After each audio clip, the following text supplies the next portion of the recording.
जल ढारे के आइल लगन बा सभे भोला के भक्ति में मगन बा।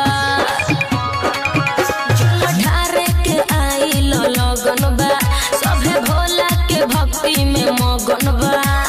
नाचले तो कांवर के घंटी बाबा जत चल देले बड़े बाबा धाम।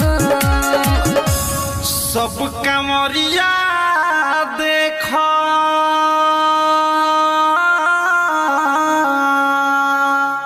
सब कांवरिया देखो डीजे पोको मोरिया खूब हिला बताए राम।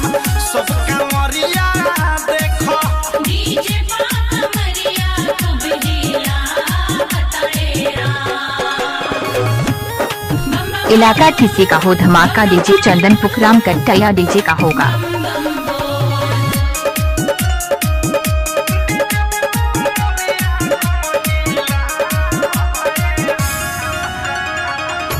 चढ़ जाता बम सभे ट्रैक्टर पर फान के नाचता वे खूबे गमछा कमर में बांध के।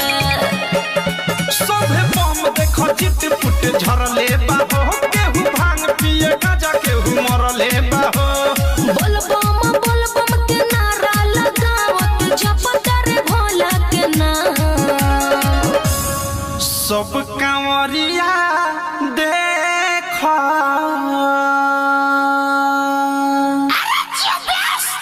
सब कांवरिया देखो डीजे पोको मोरिया खूब हिला बताए राम। सब कांवरिया देखो डीजे पोको मोरिया खूब हिला बताए राम। इलाका किसी का हो धमाका डीजे चंदन का होगा।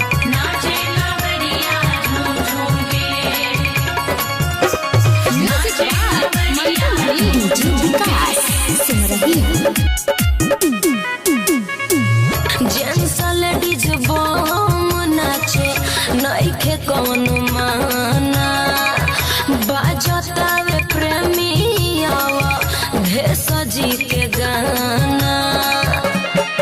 सुनो बाबे के कृपा से सिखले बाड़े राइटर थारू ई गीतिया के लिखले बाड़े। चला के जनरेटर अनुराग करो दावे ऑपरेटर के देखो काम। सब कांवरिया देखो